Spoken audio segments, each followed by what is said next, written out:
Assalamualaikum warahmatullahi wabarakatuh. Perkenalkan, nama saya Siti Syari Alestari. Saya mahasiswi Prodi Akuntansi dari Universitas Bakri. Di sini saya akan menjelaskan tentang fitur dari Excel analisis data. Jadi yang pertama itu ada sort, di mana sort ini digunakan untuk mengurutkan konten. Misal, kita mau mengurutkan kode produk dari yang paling atas sampai yang paling bawah, maksudnya dari abjad A sampai Z. Kita bisa pencet sini, kemudian kita pilih tab data, kemudian kita pilih A to Z. Maka secara otomatis kode produk akan berurutan mulai dari A, B, kemudian C. Misal lagi kita mau mengurutkan unit sold-nya. Misal ini kan belum berurutan. Misal kita mau mengurutkan unit sold dari yang nilai terkecil sampai nilai terbesar. Kita bisa pilih pencet datanya unit sold, kemudian pilih A to Z. Secara otomatis unit sold-nya akan berurutan dari nilai terkecil sampai nilai terbesar. Kalau kita mau mengurutkan dari nilai terbesar ke nilai terkecil, maka bisa kita pencet dari Z to A. Nah, secara otomatis unit sold-nya ini berurutan dari nilai terbesar hingga ke nilai terendah. Kemudian, yang kedua ada filter. Filter ini digunakan untuk menampilkan baris data tertentu sesuai dengan filter. Misal di sini kan datanya ada nama, ada kode produk, unit, gitu. Caranya kita taruh di sini, terus kemudian pencet filter di tab data. Nah, ada muncul segitiga gini. Misal kita mau memfilter data-data dengan nama Lia saja, jadi Oji, Kai, Titi tidak termasuk. Caranya pencet segitiga, kemudian ini di uncheck, kita checklist yang Lia saja. Maka di sini yang terlihat datanya cuman dengan nama Lia, seperti itu. Jadi dengan nama Oji, Titi, dan lain-lainnya tidak muncul di dalam data. Misal kita mau munculin lagi semuanya, bisa di select all lagi, maka datanya muncul semuanya lagi. Seperti itu. Kemudian fitur selanjutnya ada conditional formatting, dimana di sini itu akan meng-highlight nilai yang kita inginkan. Misal kita mau meng-highlight sales, apa yang mau kita highlight? Misalnya salesnya itu yang di atas 3 juta. Caranya kita blok dulu yang salesnya ini, kemudian di home, tab home, di sini ada conditional formatting. Nah, di sini ada highlight sales rules, di mana di sini ada greater than, less than, between, dan lain-lain. Karena tadi yang saya bilang, saya ingin meng-highlight penjualan di atas 3 juta. Maka kita pilih yang ini dengan nominal 3 juta. Kemudian warnanya di-highlight dengan warna light red, warna merah. Terus pencet OK. Nah, di sini kelihatan mana aja sales yang sudah di atas 3 juta. Gitu. Kemudian kita mau meng-highlight lagi nih nilai sales yang di antara 1 juta dan 2 juta. Misal kita blok lagi, conditional formatting, kita pilih between. Nah, tadi yang saya bilang di antara 1 juta dan 2 juta. Berarti di sini 1 juta, di sini 2 juta. supaya kita nggak ketukar warnanya, bisa kita bedain. Misalnya warnanya pakai yang green, cet oke. Maka di sini yang hijau merupakan nilai di antara 1 juta sampai 2 juta. Selanjutnya ada chart. Nah, di chart ini saya udah punya data, kemudian mau saya bikin chart. Caranya kita blok semua datanya, kemudian kita pilih tab insert, kemudian di sini ada pilihannya, ada yang direkomendasikan sama Excel, dimana di sini itu adalah chart-chart yang paling sering digunakan sama pengguna Excel. Kemudian ada di sini ada pilihan lebih banyak, lebih komplit di column. Di sini ada line, kemudian ada pie dan lainnya. Tapi di sini saya ingin menggunakan yang line ini aja. Nah, di sini udah muncul chartnya. Kita perbesar dulu ya teman-teman. Nah, setelah itu di sini bisa kita tambahkan judul. Misalnya di sini ada bulan sama ada produk, misalnya di sini periode produk. Nah, ini judulnya periode produk.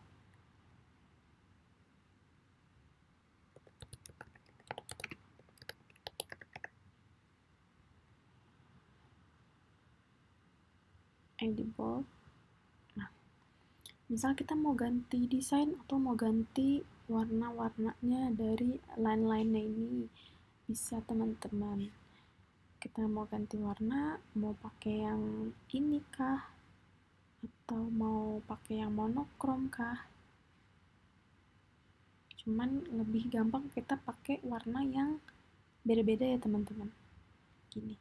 Terus bisa kita ganti juga nih desainnya. Kayak gini. Kayak gini.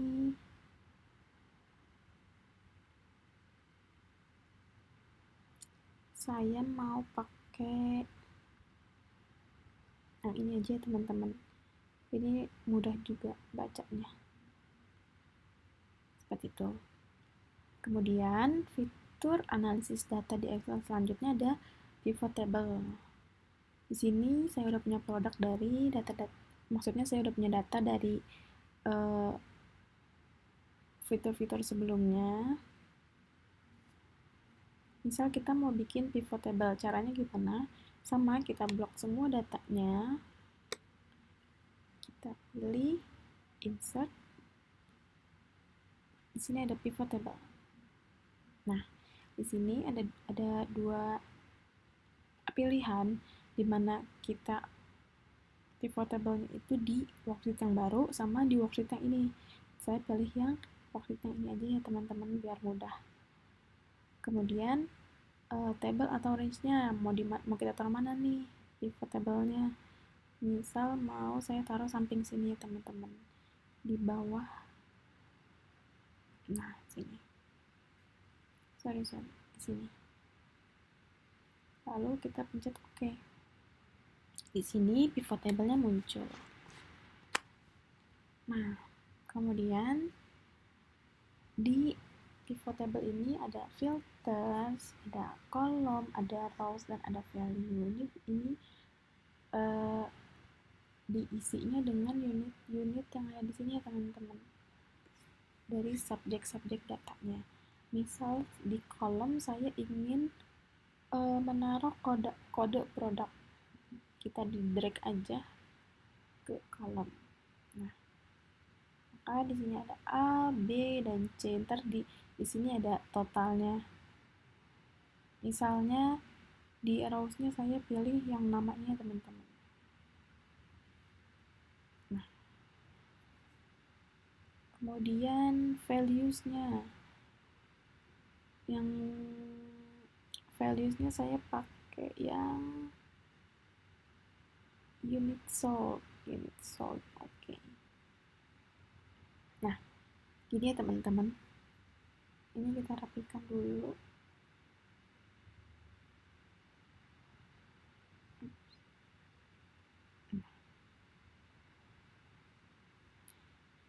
Ini bisa kita lihat di sini karena kita arrowsnya pakai name, pakai nama, maka di sini kita bisa lihat dari si Kai unit sold yang di produk A ada 6, di produk B ada 7, di produk C ada 10. Jadi unit sold yang sudah Kai unit sold yang dipakai oleh yang Kai, sorry ya teman-teman belibet, totalnya 23. Misal di filtersnya kita pakai yang country.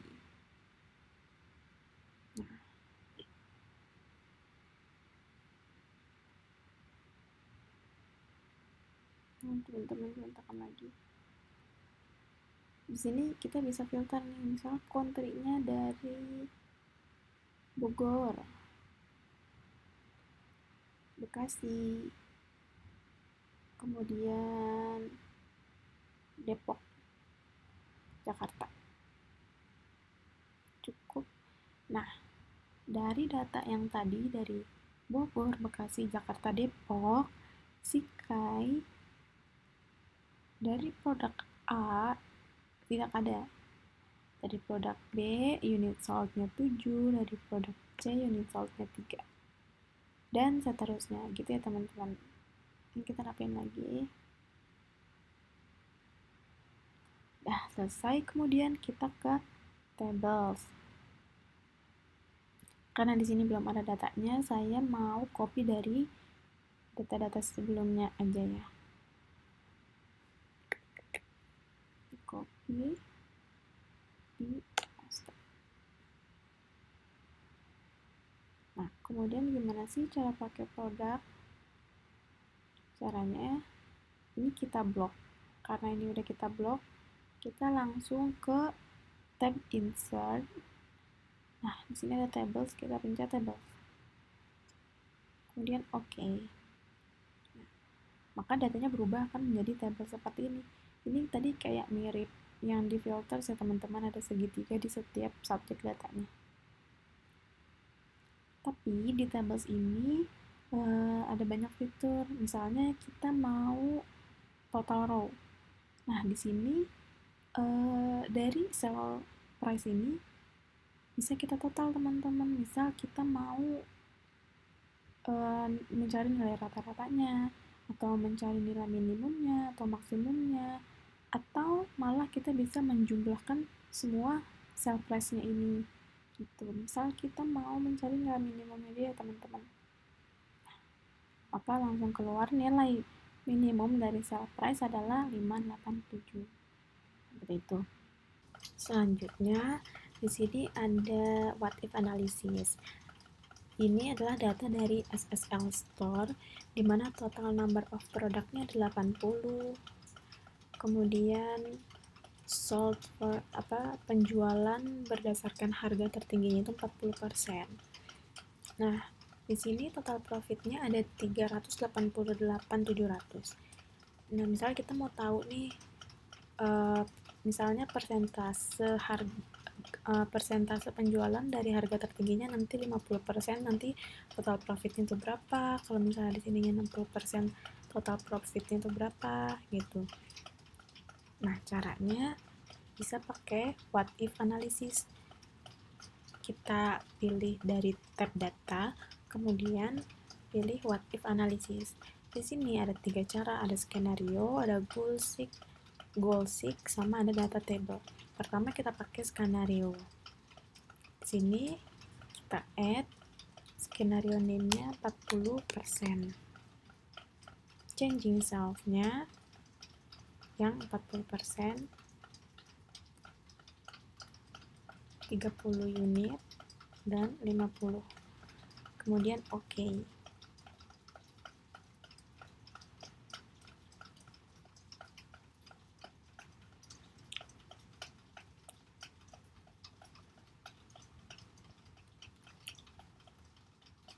Tadi kan 40%, yang ini dan yang ini. Oke. Karena 40% jadi value-nya 0,4. Kemudian oke. Nah, di sini saya udah nambahin yang berapa persentase untuk penjualan dengan harga tertingginya itu 50% ya teman-teman. Ketika udah ada skenario 40%, 50% atau bahkan nanti 60, 70, 80, nanti kita klik summary, result sales-nya di total profit. Kemudian klik OK. Nah, di sini muncul nih teman-teman summary-nya. Kalau misalnya 40% kan tadi profitnya segini. Kalau 50% nanti profitnya bakal segini. Selanjutnya ada analisis toolpath.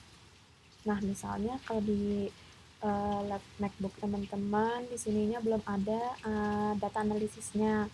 Kita harus munculin dulu data analisisnya. Caranya kita klik tools, Excel add-ins. Nah, di sini ada analisis toolpath, kita pencet OK. Maka di sini muncul nih data analisis. Apa sih fungsi data analisis itu? Nah, di sini tuh kayak untuk mencari rumus-rumus statistik, untuk menghasilkan rumus-rumus statistik. Jadi ada regresi nanti, ada ANOVA dan lain-lain. Misal kita ini kan mau bikin histogram ya. Jadi kita klik, kita pilih histogram. Oke, kemudian input range-nya yang score student ini, bin-nya yang ini, labels-nya, kemudian mau dalam bentuk chart ya teman-teman. Kalau udah selesai, klik OK. Nah, di tab baru,